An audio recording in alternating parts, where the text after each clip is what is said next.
Uma nova página da relação Brasil e Estados Unidos se abriu com a posse do presidente democrata Joe Biden. Para falar sobre isso, convidamos o embaixador do Brasil em Washington, Nestor Foster Júnior. Seja bem-vindo, embaixador. Bom dia, Lúcia. Bom dia, ouvintes da Rádio France.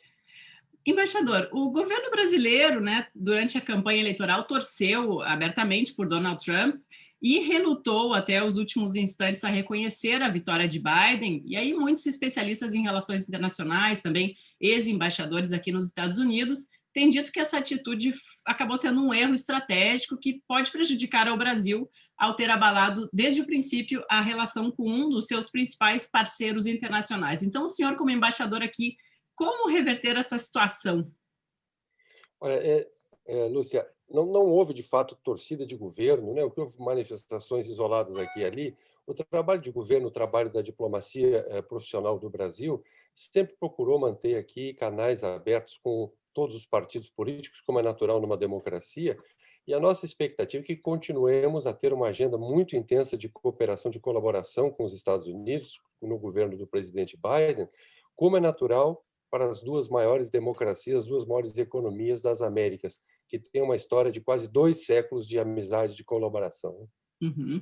Embaixador, todos sabemos, o presidente Joe Biden vai dar um redirecionamento à política ambiental aqui dos Estados Unidos, já reverteu medidas de Donald Trump que prejudicavam o meio ambiente, voltou ao Acordo de Paris, por exemplo, uma decisão que foi bastante saudada aí pela comunidade internacional, e se espera que o governo americano pressione o brasileiro nesse sentido também.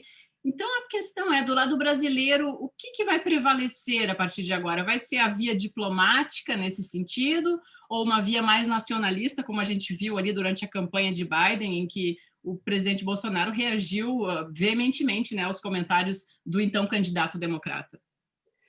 A campanha já ficou para trás, né? Isso é história antiga. O que nós temos que olhar é para frente, para essa agenda que está diante de nós, e nós teremos aqui, com a sensibilidade que é natural nesses momentos de transição, estamos atentos aqui às inflexões, às novas ênfases do governo Biden, e o governo brasileiro não se trata de pressão, o governo brasileiro está pronto a trabalhar com todos os seus parceiros, ainda mais com o seu parceiro mais importante, que são os Estados Unidos, nessa agenda que é uma agenda muito importante para o Brasil, né? O Brasil tem enfim, condições de atuar nessa área de meio ambiente. O Brasil é uma verdadeira potência ambiental se a gente considera o que é as dimensões da Amazônia, o que nós temos de floresta preservada no nosso país, como a nossa matriz energética é limpa, né? 82% da energia elétrica brasileira vem de fontes renováveis. Esse é o único, não há país. O Brasil tem a maior biodiversidade do mundo e assim por diante. Por cima disso, por cima das condições no terreno, o Brasil tem uma diplomacia que teve um papel fundamental desde os anos 90 e 92, quando no Rio de Janeiro se realizou a Conferência das Nações Unidas sobre o Meio Ambiente. O Brasil foi um dos coautores deste conceito de desenvolvimento sustentável, Lúcia, que é o que a gente busca fazer, que é o que abre espaço para a gente cooperar, quando a gente junta a parte do desenvolvimento econômico, criar oportunidades, emprego, renda, melhores condições de vida para a população brasileira, não é isso? Com o lado da sustentabilidade, da proteção ambiental, de cuidar desses recursos preciosos que nós temos no nosso país. Uhum. Era uma situação, essa ambiental, que já estava, digamos, abalando um pouco as relações com a União Europeia, especialmente com a França, de onde nós viemos.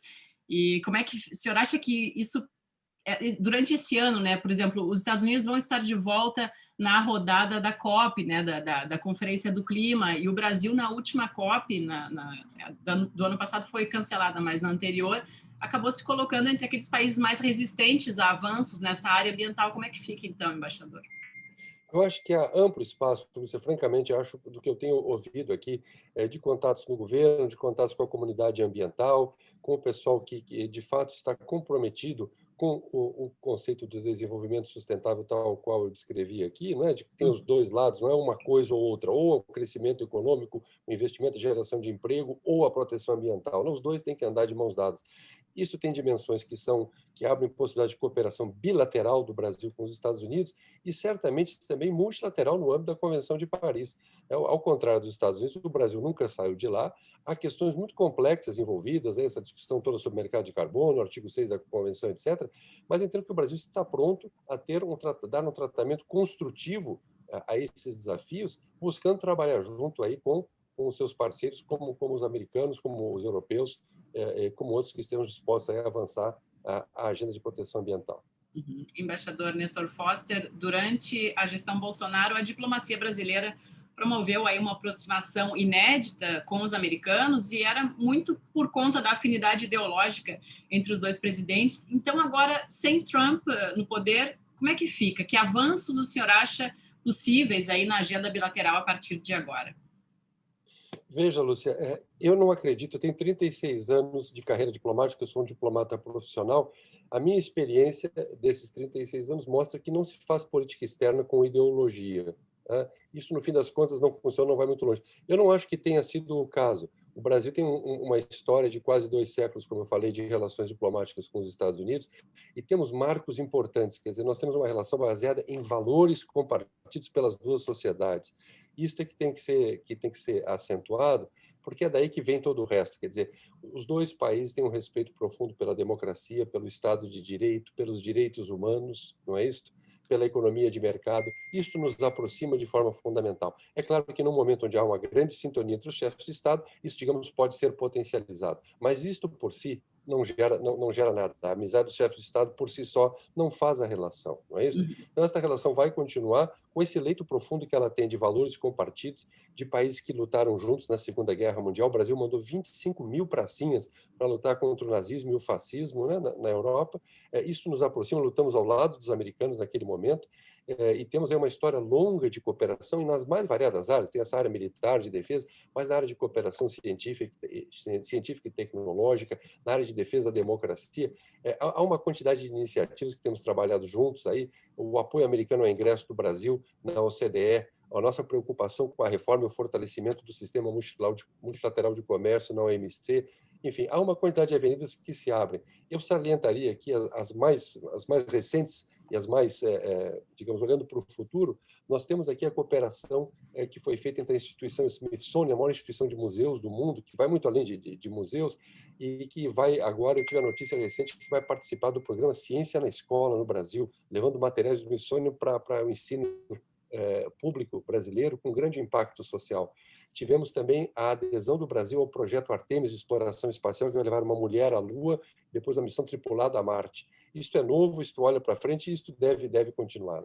Excelente. Embaixador, a diplomacia brasileira já recebeu algum contato aí do novo governo? Por exemplo, uma carta ou uma resposta à carta de Bolsonaro, alguma sinalização talvez para um telefonema aí entre os dois presidentes? Assim, os nossos canais estão todos abertos e funcionando aqui. Assim, há uma ansiedade, às vezes, exagerada com relação ao novo governo. O governo começou há 2 dias, as pessoas ainda estão sentando nas suas mesas, arrumando, estabelecendo o seu modus operandi inicial. Assim, já vimos esse filme antes de transições, e isso é natural. Esses contatos estão acontecendo, continuarão a acontecer. É claro que é um ritmo, né? A resposta para a carta, isso é objeto de uma reflexão um pouco maior. Ninguém está esperando que isto venha assim em questão de horas, né? Certo, certo. E em relação, embaixador, ao tema da imigração, né, que interessa bastante aos brasileiros, Joe Biden acaba de apresentar um projeto ambicioso aí de reforma das condições de obtenção do visto de permanência aqui nos Estados Unidos. Então, como é que o senhor avalia esse projeto? Olha, o projeto, quer dizer, o projeto diz respeito estritamente a questões aí internas americanas, a visão que eles têm de incorporar pessoas que tenham entrado no país em situação irregular.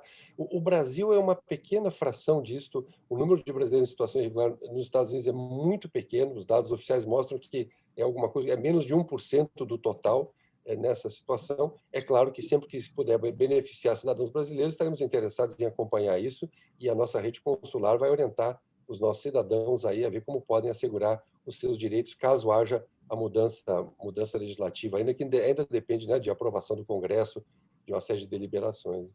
Certo. No caso, 1% daqueles 11 milhões, seria mais ou menos isso? É menos do que isso. A Uhum. estimativa é de que haja, em situação irregular nos Estados Unidos, alguma coisa em torno de 40 mil brasileiros, tá? O que é Uhum, uma gota no oceano, né? uhum. E minha última questão seria sobre a pandemia, né, de Covid-19, embaixador. Isso tem dificultado aí a aproximação, talvez, dos brasileiros que gostariam de vir para cá? A gente sabe que os vistos estão suspensos por enquanto, né? Qual é a sua perspectiva nesse sentido? Olha, nós estamos acompanhando de muito perto isto. houve aí uma sinalização recente agora de mudança da restrição que havia para passageiros, não é para brasileiros, né? Passageiros provenientes do Brasil, assim como passageiros provenientes da Europa, da União Europeia e do Reino Unido. Isso foi levantado a partir do próximo dia 26, conjugado com a nova exigência de que haja um teste negativo de teste antes do voo, não é isso? Uhum. E nós estamos vendo como isso vai ser implementado. Ontem foi editada uma nova, o que chamam de executive order aqui do presidente Biden, que não tocou nesse tema das nacionalidades, dos países de origem, dando a impressão de que a partir do dia 26, quem cumprir as exigências, uso de máscara, o teste negativo, etc., poderá embarcar. Como isso vai se refletir na rede consular americana em termos de marcação de entrevistas, de visto, etc., não está claro para nós ainda. Obviamente é algo que depende deles. Nós temos acompanhado isso de muito perto desde o início, porque isso tem um impacto muito grande, Lúcia, como se sabe, para a comunidade estudantil brasileira, estudantes brasileiros, empresários brasileiros que precisam vir aqui fazer negócios, ter negócios aqui, até a cooperação, assistência técnica, etc., às vezes fica limitada. Então, isso tem um alcance realmente muito grande. Vamos esperar que se confirme a boa notícia de que, a partir do dia 26, observadas as exigências, está liberada a vinda de passageiros do Brasil. Excelente. Agora acabo de pensar em mais uma questão, embaixador, se o senhor me permite, seria sobre a vacinação, né? Já que Joe Biden voltou para a Organização Mundial da Saúde, inclusive com a questão do financiamento da organização, e quer entrar nessa campanha global aí para ajudar os países mais pobres a poderem ter acesso à vacinação.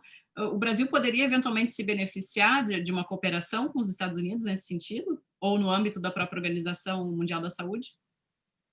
Lúcia, claro que sim, assim, mas veja, essa cooperação já acontece, aconteceu ao longo de todo o último ano.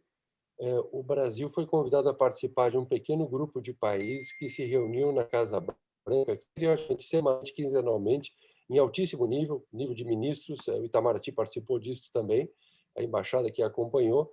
Eram 15 países discutindo justamente tratamento, vacina, o que fazer, a cooperação, digamos assim, focada nessa questão da Covid. Há coisas que a gente pode fazer no âmbito de instituições internacionais, há muito a fazer na área bilateral. Esse acordo com os missões que eu mencionei antes aqui prevê também agora um componente de saúde e de cooperação em Covid. Esperamos aí que possa também continuar a nos ajudar.